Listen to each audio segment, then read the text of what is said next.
I have always been interested in dating people that come from a different background than myself. I feel like it just opens up your world a little bit, you know? And when I was in college, I don't mean to brag, but I went to college. There was this guy that sat a few rows ahead of me. He was very cute. He had a beautiful accent. He was from Sierra Leone. He'd always done the homework, very on top of everything, very smart. Anyway, so the problem was he was very shy. So I asked him out, and we were on the third date. And it was one of those dates where you're trying not to finish your third pint before he's finished half of his first one. Do you know what I mean? Just try not to eat the chips and guac like the Dyson vacuum cleaner that I am, you know? Just try not to be myself, you know what I mean? Try not to be disgusting. And after the date, he walked me back to my apartment, and we were standing outside, and I wanted him to grab me, kiss me, make a move. That's what guys do. They make moves. Otherwise, you go off and become a lesbian and do all of the work. I don't want to generalize, but that was my personal experience. And so we're standing outside my place, and I grab him and I kiss him. And and this isn't important, but his name was Yahya. And my friends were so immature about it. They're like, "What are you doing tonight?" I'm like, "I'm going out with Yahya." They're like, "Yeah, you are." I was like, "Guys, grow up," you know? So I grab him, I kiss him. We go into my apartment, and we're in the kitchen, and it's just getting later and later. And he's just talking. He's so nervous. And I'm just standing in my kitchen, physically feeling myself growing older. You know what I mean? Physically feeling suddenly I'm an old woman that never had sex again because I'm still in my kitchen listening to Yahya. So I'm like, "You know what, Yahya, I'm going to bed, and you can come with me if you want." So he's like, okay, thank you, okay. So we start getting ready for bed we've been married for 12 years, but we're on date number 3. And we get into the bed, and we're practically naked, and he's still not making any moves. You know, I'm like, is this a cultural thing? Am I being punked right now? Am I in a mattress commercial? What's happening?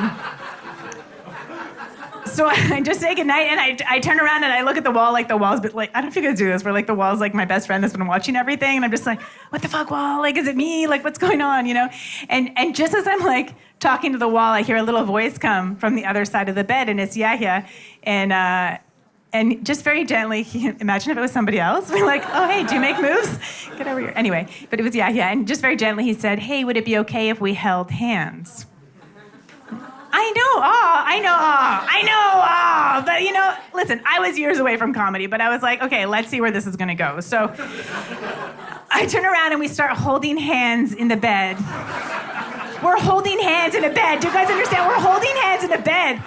It's the weirdest shit, and we're not swinging hands because we're in a bed. It's the weirdest shit anyone's asked me to do in bed ever in my life. Including this guy who, after he gained a little bit of confidence from holding my hand in the bed, started making moves down my body, right?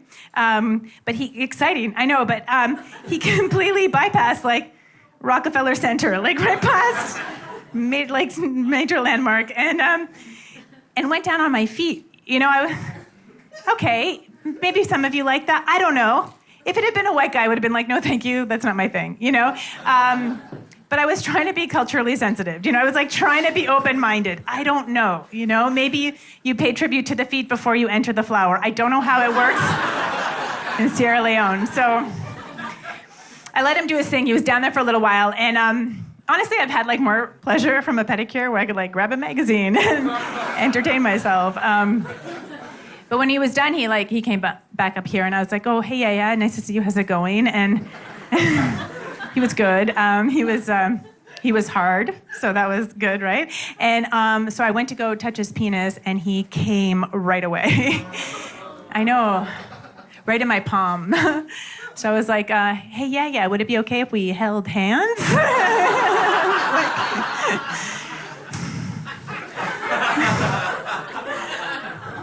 Honestly, the most awkward cultural misunderstanding I had was in England when I used the expression double fisting. Yeah, right? Because here in the US, double fisting means carrying a drink in each hand. In other parts of the world, double fisting means double fisting, you guys. That's what it means. And double fisting outside of the US requires way more than 2 drinks. So many more drinks. It also requires mounds of lube, studded leather accessories, and a hole in your life that you enjoy plugging with fists. That's really an 11 p.m. joke, but okay.